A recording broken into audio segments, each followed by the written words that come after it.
दोस्तों, इस वीडियो में 2022 के science and technology, defence and space के करंट अफेयर को डिस्कस करेंगे एंड इसमें टोटल 25 क्वेश्चंस को डिस्कस करेंगे।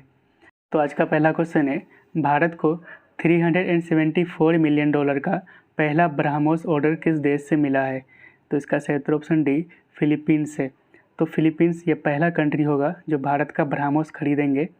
तो ब्रह्मोस ये एक medium range ramjet supersonic cruise missile है और ये दुनिया का one of the fastest supersonic cruise missile में से एक है, जिसको सबमरीन यानी कि पनडुब्बी, शिप्स, एयरक्राफ्ट एंड ज़मीन से भी इसको लॉन्च किया जा सकता है। ब्रह्मोस ये जॉइंट वेंचर है इंडिया एंड रसिया का, जिसको बनाया जाता है ब्रह्मोस एरोस्पेस लिमिटेड के द्वारा। तो रिसेंटली राजनाथ सिंह ने उत्तर प्रदेश की राजधानी लखनऊ में ब्रह्मोस मिसाइल मैन्युफैक्चरिंग यूनिट का उद्घाटन किया है।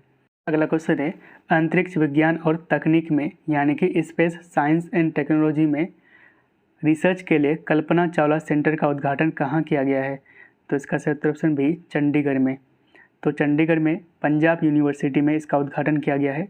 Kalpana Chawla centre for research in space science and technology यानी कि KCCRSST, इसका उद्घाटन करा है इंडिया के डिफेंस मिनिस्टर राजनाथ सिंह ने। क्वेश्चन है, परम गंगा सुपर कंप्यूटर हाल ही में किस IIT में इंस्टॉल किया गया है?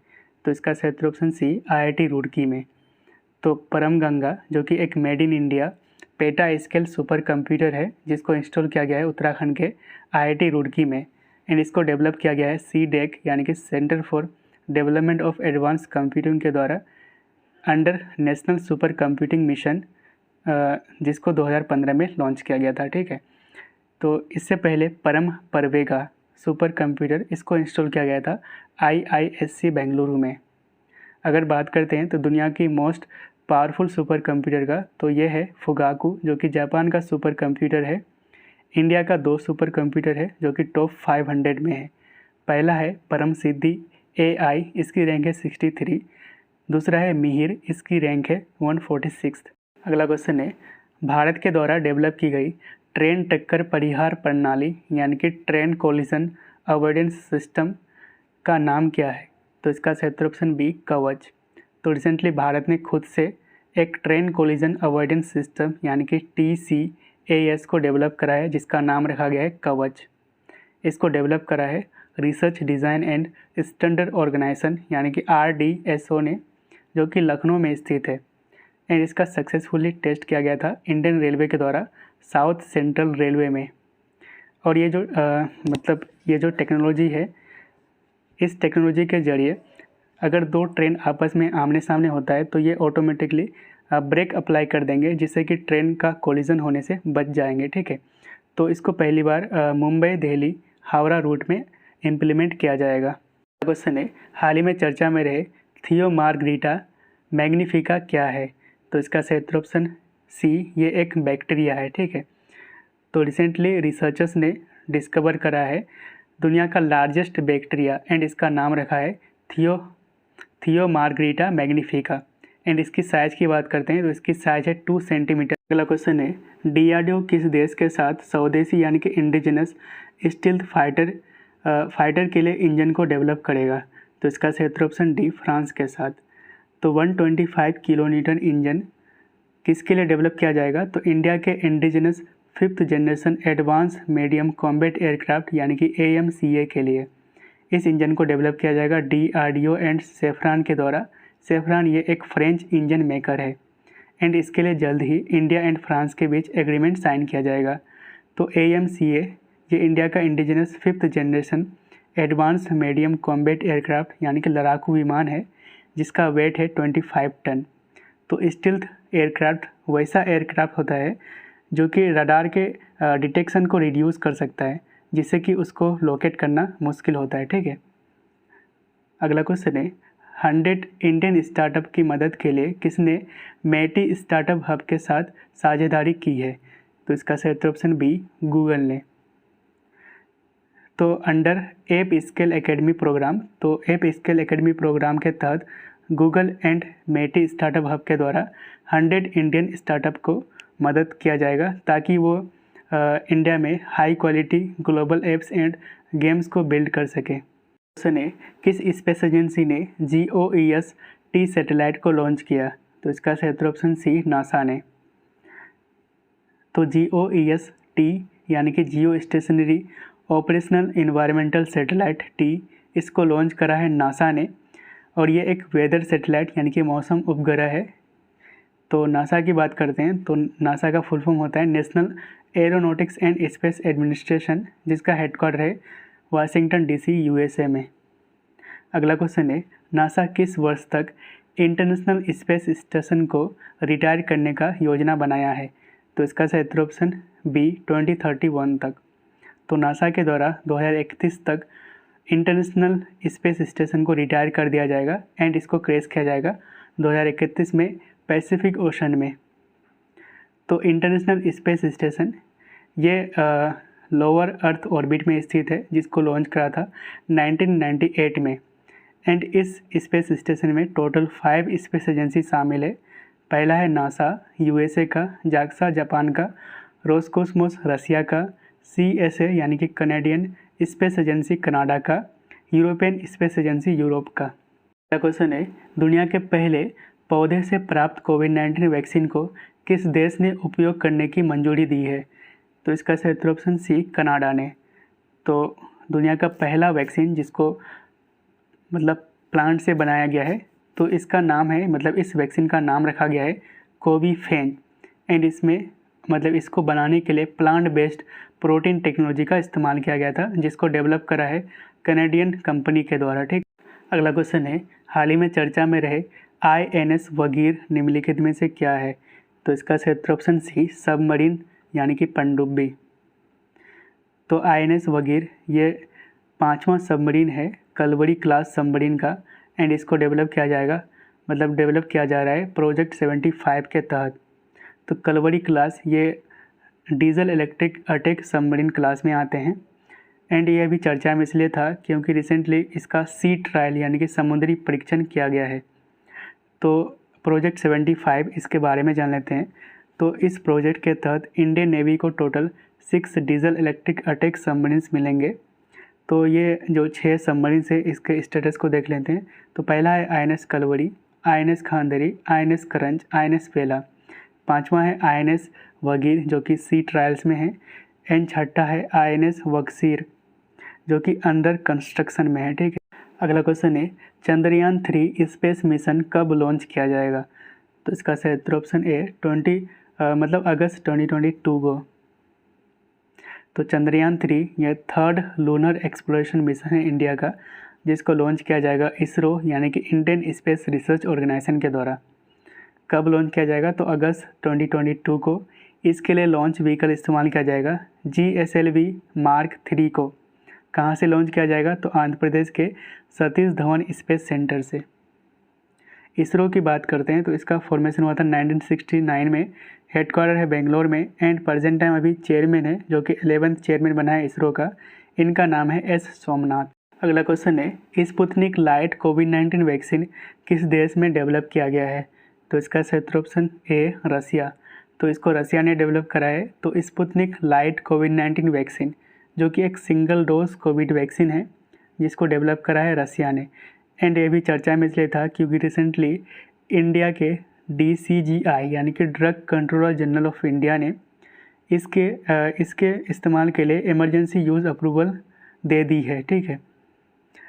तो इंडिया के पास अब टोटल 9 वैक्सीन हो गया है जिसको इमरजेंसी यूज़ अप्रूवल मिला है DCGI से। टोटल 9 वैक्सीन है जिसको इमरजेंसी यूज़ अप्रूवल मिला है, इसको देख लीजिए एक बार।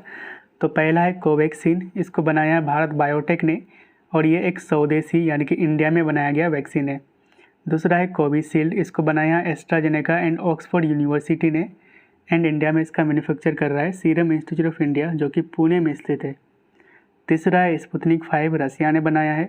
चौथा है मॉडर्ना USA ने बनाया है। 5वां है जॉनसन एंड जॉनसन USA का। छठा है यह भी एक स्वदेशी है जिसका नाम है जाइकोव डी एंड इसको डेवलप करा है जाडस कडिला ने जो कि गुजरात में स्थित है एंड ये दुनिया का पहला नीडल फ्री प्लाज्मिड DNA कोविड-19 वैक्सीन है। 7वां है कोर्बेवैक्स, यह भी स्वदेशी है एंड इसको हैदराबाद के बायोलॉजिकल ने बनाया है। 8वां है कोवोवैक्स, इसको बनाया यूएसए ने एंड इसको भी मैन्युफैक्चर कर रहा है इंडिया में सीरम इंस्टीट्यूट ऑफ इंडिया। अगला क्वेश्चन है, भारत का पहला ग्राफीन नवाचार केंद्र यानी कि India's first graphene innovation centre कहाँ स्थापित किया जाएगा? तो इसका सही उत्तर ऑप्शन सी, केरला में। तो India's first graphene innovation centre इसको सेटअप किया जाएगा केरला में एंड इसकी स्थापना की जाएगी डिजिटल यूनिवर्सिटी केरला के द्वारा। इसके लिए ministry of electronics and information technology ने 86.41 करोड़ का मंजूरी दे दी है इस प्रोजेक्ट के डेवलपमेंट के लिए। और ये जो प्रोजेक्ट होगा ये स्टूडेंट्स, रिसर्चर्स, इंडस्ट्रीज़, स्टार्टअप्स, ये इन लोगों को मतलब न्यू इनोवेटिव प्रोडक्ट्स में टेस्ट एंड एक्सपेरिमेंट करने का मौका देगा। ठीक है। अगला क्वेश्चन है, किस भारतीय आईआईटी ने नई ओरल कैंसर डिटेक्शन टेक्नोलॉजी को डेवलप किया है? तो इसका सही उत्तर ऑप्शन सी, आईआईटी खड़गपुर ने।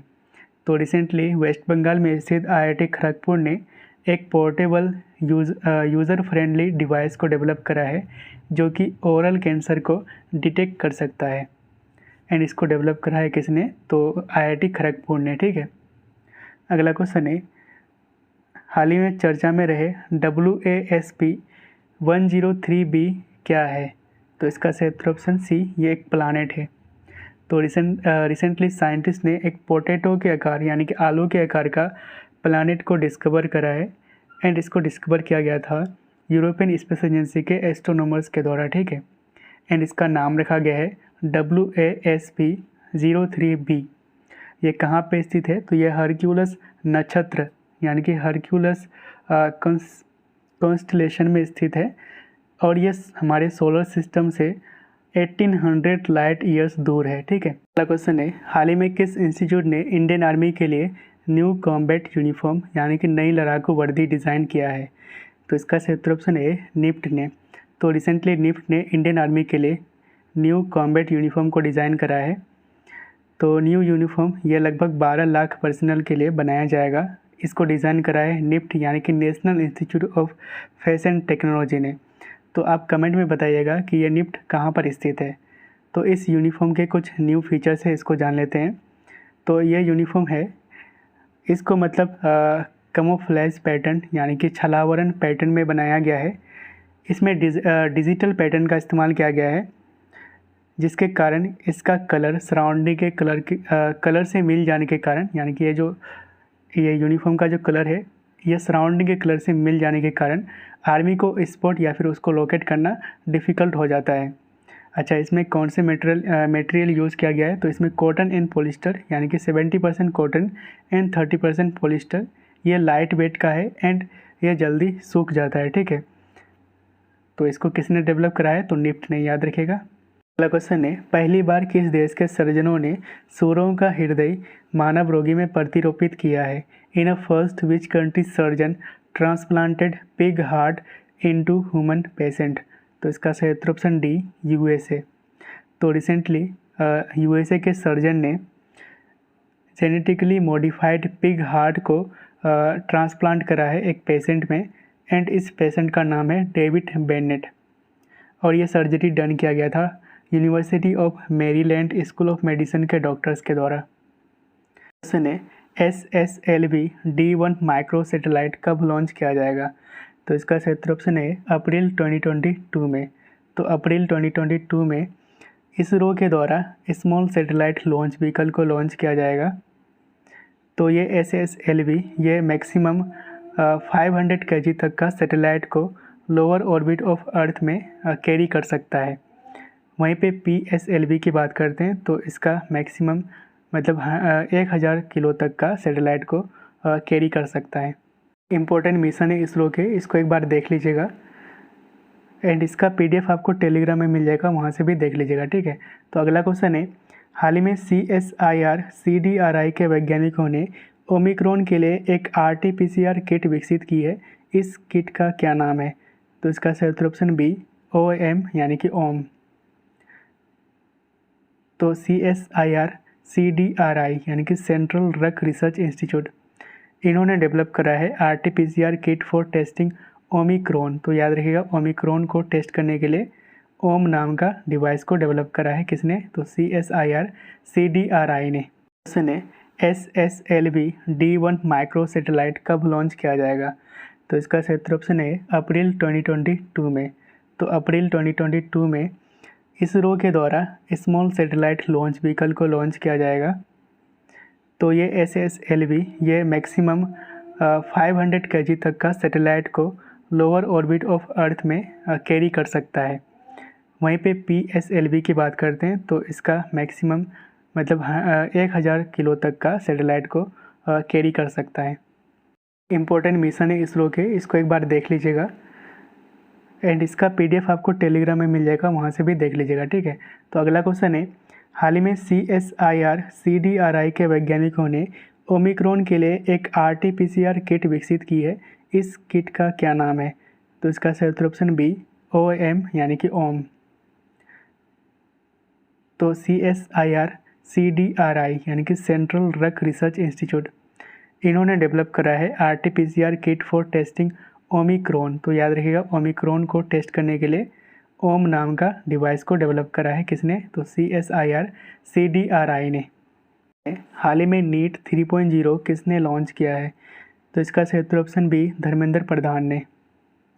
तो नीट 3.0 यानी कि national educational alliance for technology 3.0 ये एक सिंगल प्लेटफॉर्म है that will provide the best developed edtech solution and courses to students of the country and इसको लॉन्च करा था union education minister Dharmendra Pradhan ने। अगला क्वेश्चन है हाल ही में पुंगनूर मवेशियों का भारत का पहला IVF बछड़ा का जन्म किस राज्य में हुआ है? India's first IVF calf of Punganur cattle has been born in which state? तो इसका सही ऑप्शन C महाराष्ट्र में। तो कंट्री का पहला IVF calf पुंगनूर कैटल मतलब पुंगनूर कैटल का IVF calf कहाँ जन्म हुआ है इसका? तो अहमदनगर महाराष्ट्र में। तो इससे पहले जो इंडिया का पहला IVF यानी कि in vitro fertilisation calf of Banni buffalo इसका जन्म हुआ था गुजरात में। अगला क्वेश्चन है हाल ही में चर्चा में रहे बेरिसिटिनिब एंड सोट्रोविमेब निम्नलिखित में से क्या है? तो इसका सही ऑप्शन A ये ड्रग्स यानी कि दवाइयाँ हैं। तो रिसेंटली वर्ल्ड हेल्थ ऑर्गेनाइजेशन यानी कि WHO ने 2 ओरल ड्रग्स को रिकमेंड करा है ताकि कोविड-19 का इलाज किया जा सके इससे। पहला है बेरिसिटिनिब, इसको इस्तेमाल किया जाएगा सीवियर या फिर क्रिटिकल कोविड-19 पेशेंट के लिए एंड इसको मतलब रूमेटॉइड आर्थराइटिस यानी कि रूमेटॉइड गठिया के लिए भी इस्तेमाल किया जा सकता है। वहीं पे दूसरा है सोट्रोविमेब, इसको mild and moderate covid patient के लिए इस्तेमाल किया जाता है। अगर बात करते हैं इंडिया में तो इंडिया में बेरिसिटिनिब ये अवेलेबल है और ये सस्ता भी है और सोट्रोविमेब ये अवेलेबल नहीं है इंडिया में, ठीक है। अगला क्वेश्चन है भारतीय नौसेना के पहले स्वदेशी रूप से निर्मित यानी कि इंडिजिनसली बिल्ट मिसाइल कॉर्वेट का नाम क्या है? तो इसका सही ऑप्शन C INS खुखरी। तो INS खुखरी ये first indigenously built missile corvette है एंड ये अभी चर्चा में इसलिए था क्योंकि रिसेंटली इसको डीकमीशन कर दिया गया है यानी कि इसको रिटायर कर दिया गया है और इसको हैंड ओवर किया है Dadar and Nagar Haveli and Daman and दीप यानी कि DNHDD एडमिनिस्ट्रेशन को एंड इसके बाद इसको एक म्यूज़ियम में कन्वर्ट कर दिया जाएगा।